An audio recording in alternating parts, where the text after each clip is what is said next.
Okay, thank you everyone.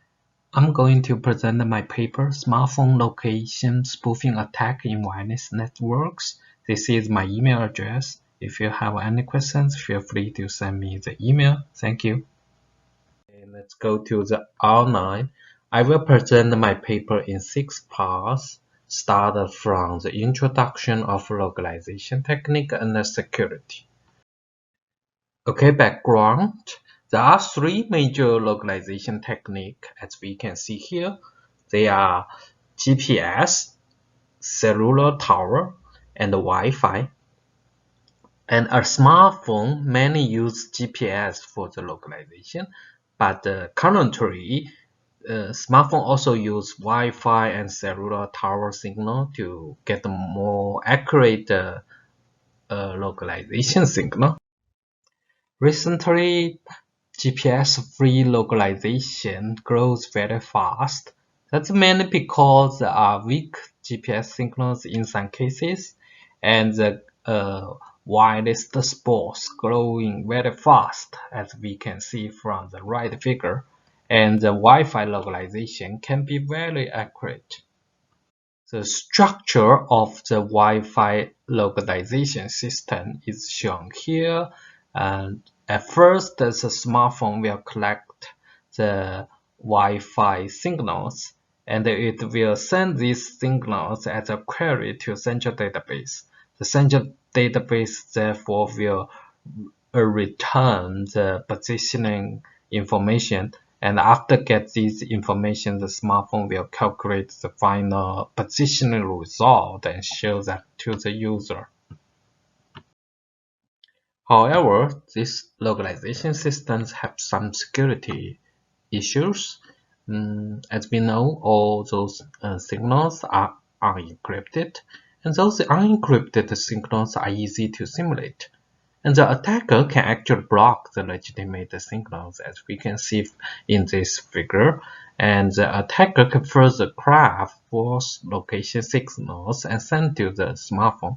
Let the smartphone believe it is at another location than the ground truth.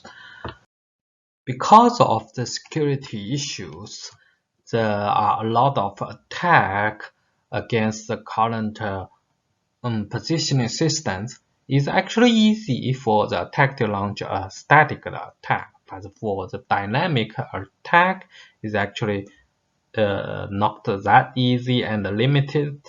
As we can see from this figure, an attacker from Shangqing, their attack requires shape matching in the real world with the same shape as the attack route and to spoof the navigation system, which is not easy to achieve. So our motivations are shown here. We want to exploit the current vulnerabilities of Android wireless location system and design both static and dynamic attacks against it. And we want to prove that it is feasible to attack current smartphone location system, and it is important to find a defense solution. Okay, now we go to the next part. We want to use reverse engineering to infer the Wi-Fi localization system.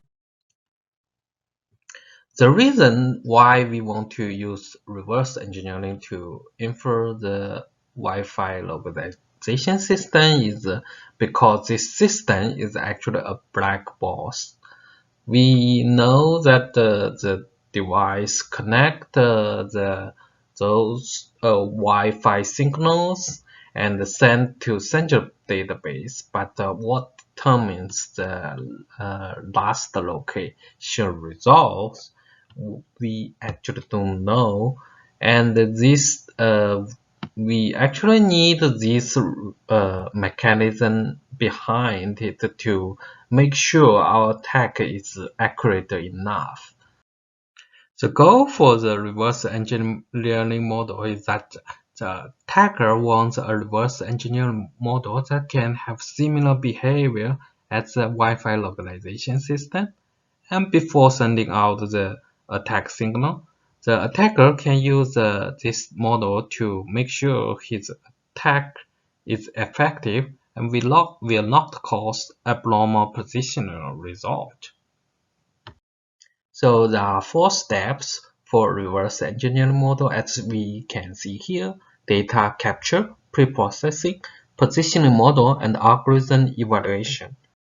So we capture data, use Wi-Fi manager, and capture the information like a MAC address and the RSSI and other informations. And this features how we connect all the Wi-Fi informations around a route. And then we pre-process the longitude and the latitude to XY coordinators. Use the formula shown here and normalize to the original point. And the final record of input data is shown here. And so the first positioning model we choose is weighted linear regression model. As this figure shows, RSSI have very big impact to the final location result. So we use RSSI to weight the coordinators as input. So the model input is shown as here. Every coordinators will multiply the RSSI value, and so we get the input data matrix, and the final weighted linear regression model is shown here. We can have n betas multiply this input matrix and add 3 bias and get the final output. The next model we want to use is a neural network model. As we can see here, we can flat the input as x1, y1, r1, and until rn, and those will multiply by the weight matrix, and finally get to the output layer to generate the output xyz. And here is the details for the neural network model.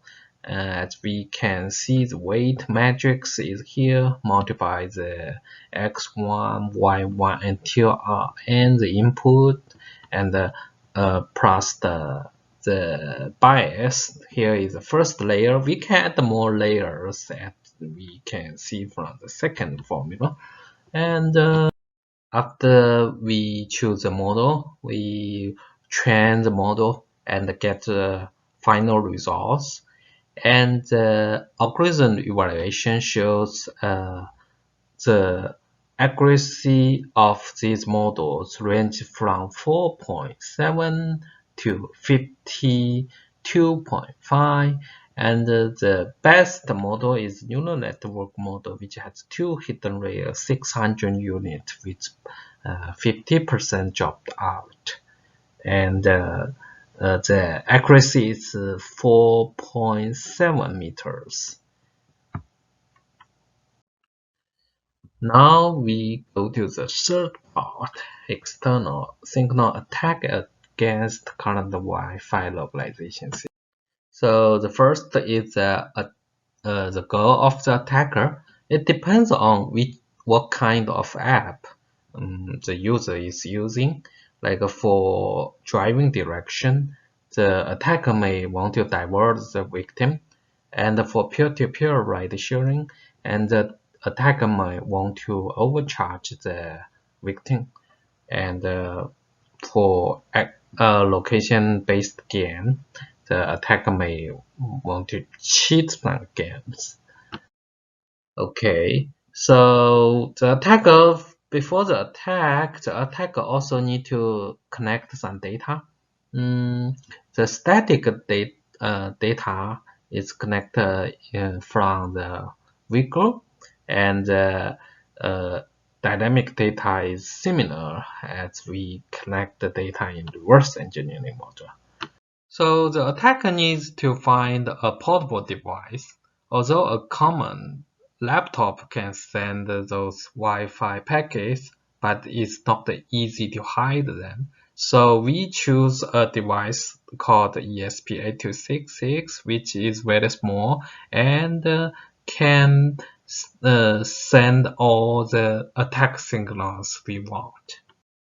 Because ESP8266 has limited capability to send out APs, so we may need more than one ESP8266. Therefore, we design a time synchronization algorithm to synchronize all those devices. And the attack signal is actually a beacon frame packet.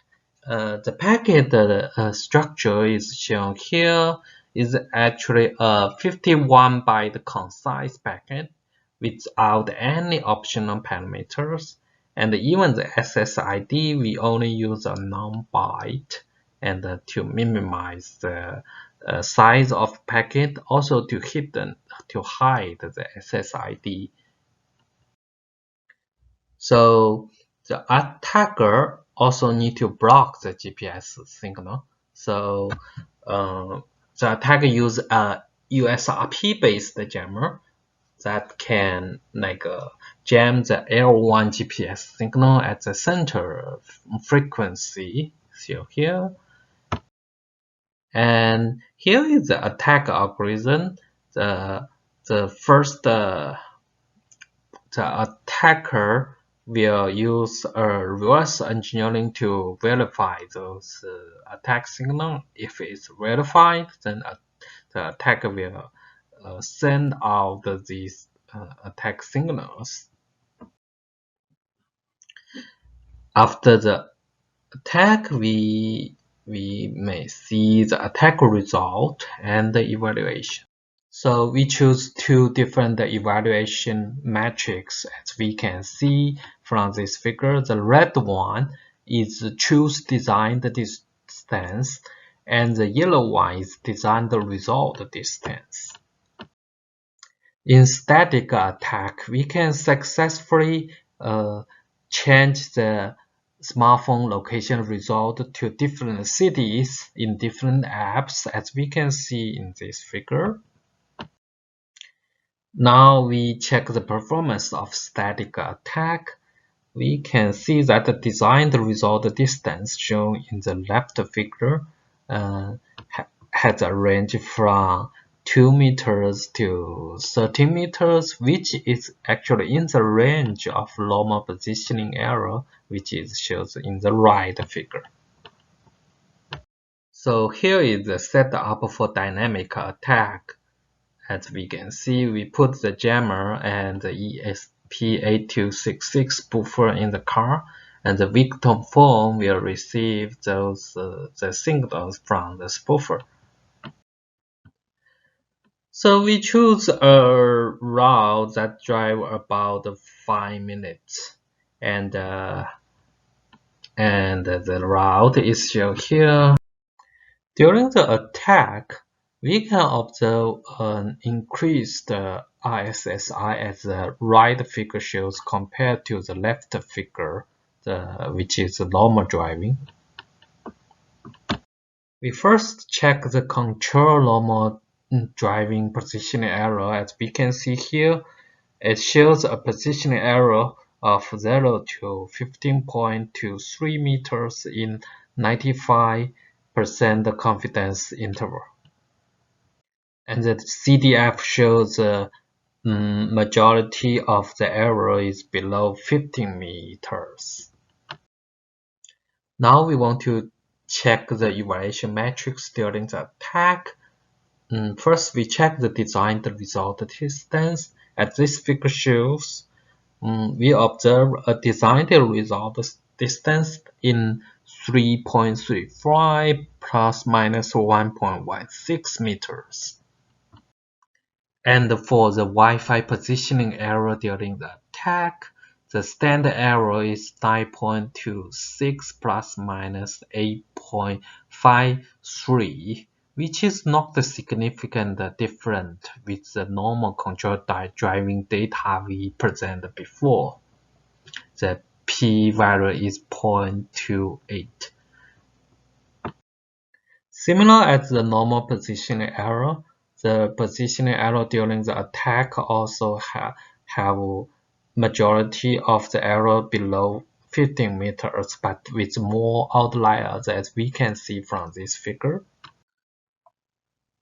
And we actually observed a log regression of a position error compared to the number of Wi-Fi's. That means like a more Wi-Fi APs cause like a less position error, and we can see a regression shown here.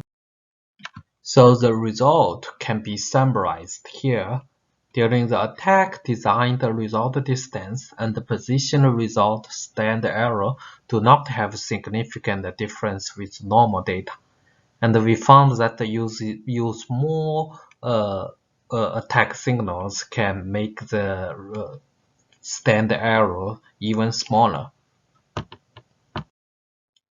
So let's go to the fifth part, defense based on Doppler frequency shift. So the defense motivation is that we assume that the attack device will have different Doppler shift with the legitimate device. That's because the attacker hides the device on the car and the legitimate device is on the ground. So we can calculate the Doppler shift using the formula shown here. There are some challenges for this method. The biggest challenges is how to get the accurate frequency reading of Wi-Fi packet and what kind of equipment we should use in the experiment and how to confirm the data is the actual read of frequency. Okay, now we go to the sixth part, discussion and conclusion. So in this paper, we show an attack against the calendar localization system through our designed external spoofing attack. So we also show it's important to explore the calendar localization system and find out an effective defense solution for this type of attack. And third, we found that many new techniques begin to apply to Wi-Fi localization system. Our future work should focus on this direction. And fourth, the Doppler shift defense method is powerful, and but it is actually not easy to implement on smartphone because of the hardware issue. Okay, that's all for my presentation. Thank you very much. If you have any questions, feel free to send the email to me. Thank you.